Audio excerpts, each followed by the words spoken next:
18,35,000 কোটি টাকার সরকারি ঋণ রেখে দেশ ত্যাগ করেন শেখ হাসিনা। দেশি ও বিদেশি উৎস থেকে এই ঋণ নেওয়া হয়েছে। অথচ 2009 সালে শেখ হাসিনা যখন ক্ষমতা গ্রহণ করেন তখন সরকারের ঋণ স্থিতি ছিল মাত্র 2,76,830 কোটি টাকা।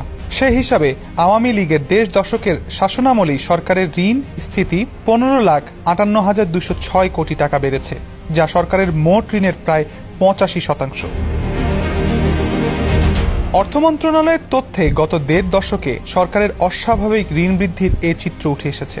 ঘোষিত বাজেটে সরকারের পরিচালন ব্যয় মেটানো ও উন্নয়ন কর্মকাণ্ডের কথা বলে দেশি বিদেশি উৎস থেকে এই ঋণ নেওয়া হয়েছে। যদিও শেখ হাসিনা সরকারের বিরুদ্ধে সীমাহীন অনিয়ম দুর্নীতির অভিযোগ রয়েছে। এ সময় লুটের শিকার হয়েছে দেশের ব্যাংক খাত। লুণ্ঠিত এসব অর্থ পাচার হয়েছে ইউরোপ, আমেরিকা সহ বিভিন্ন দেশে।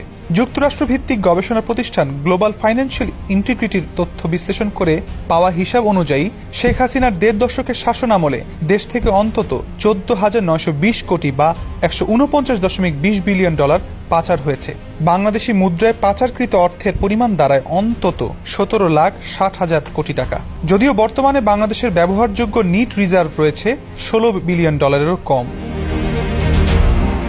2009 সালের নির্বাচনে বিজয়ের পর শেখ হাসিনা প্রধানমন্ত্রী হিসেবে দায়িত্ব নেন 6 জানুয়ারি। ওই বছরের 31 ডিসেম্বর পর্যন্ত দেশের ব্যাংক খাতে খেলাপি ঋণের পরিমাণ ছিল মাত্র 22,482 কোটি টাকা। 2024 সালের মার্চে এসে খেলাপি ঋণের পরিমাণ 1,82,000 কোটি টাকা ছাড়িয়ে যায়। ছাত্র জনতার গণ অভ্যুত্থানে শেখ হাসিনা দেশ ত্যাগের সময় দেশে খেলাপি ঋণের পরিমাণ অন্তত 2 লাখ কোটি টাকা ছাড়িয়েছে বলে বাংলাদেশ ব্যাংক সূত্রে জানা গেছে। দেশের ব্যাংক খাতের নিয়ন্ত্রক সংস্থা হলো বাংলাদেশ ব্যাংক। খোদ বাংলাদেশ ব্যাংকের নেতৃস্থানীয় কর্মকর্তারাই বলছেন, ব্যাংক খাত লুণ্ঠনে কেন্দ্রীয় ব্যাংককে সহযোগীর ভূমিকায় পালনে বাধ্য করা হয়েছে। গণমাধ্যম কর্মীদের সঙ্গে বৈঠকে বাংলাদেশ ব্যাংকের 4 ডেপুটি গভর্নরও স্বীকার করে বলেছেন, দায়িত্ব পালনে আমরা ব্যর্থ হয়েছি। চাকরি বাঁচানোর স্বার্থে অর্পিত দায়িত্ব আমরা পালন করতে পারিনি। অর্থনীতিবিদরা বলছেন, উন্নয়নের দোহাই দিয়ে শেখ হাসিনার সরকার রাস্তা, ব্রিজ, মেট্রো রেলের মতো কিছু অবকাঠামো তৈরি করেছে, কিন্তু তার বিপরীতে অর্থনীতিকে দীর্ঘমেয়াদে পঙ্গু করে দিয়েছেন।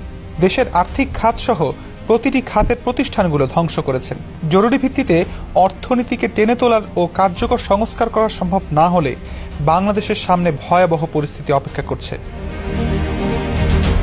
আওয়ামী লীগের প্রথম মেয়াদ তথা 2009 থেকে 2013 সাল পর্যন্ত সরকারের ঋণ বৃদ্ধির হার মোটামুটি স্থিতিশীল ছিল।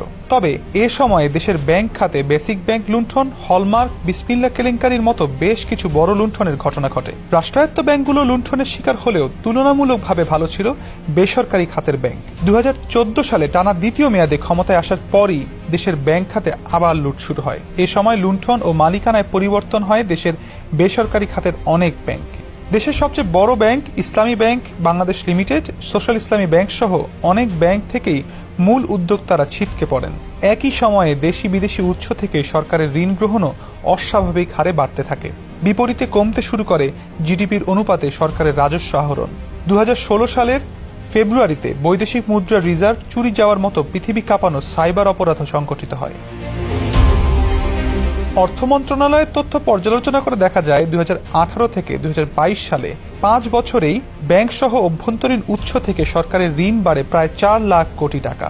2017 সালের ডিসেম্বর শেষেও অভ্যন্তরীণ উৎস থেকে সরকারের মোট ঋণ ছিল 3,20,272 কোটি টাকা। 2022 সালের শেষে তা 7,17,189 কোটি টাকা ছাড়িয়ে যায়। ব্যাংক খাতে সরকারকে ঋণ দিতে ব্যর্থ হলে গত বছর বাংলাদেশ ব্যাংক নিজেই নতুন টাকা ছাপিয়ে সরকারকে ঋণ দেয়। উন্নয়ন কর্মকাণ্ডের কথা বলে গত 1.5 দশকে বিদেশি উৎস থেকেও অস্বাভাবিক হারে ঋণ নিয়েছে সরকার। 2010 সালেও বিদেশি উৎস থেকে নেওয়া সরকারের ঋণ স্থিতি ছিল মাত্র $20.33 বিলিয়ন। অর্থ মন্ত্রণালয়ের তথ্য বলছে 2023 সালের ফেব্রুয়ারিতে এসে এ ঋণের স্থিতি $59.21 বিলিয়ন গিয়ে ঠেকে।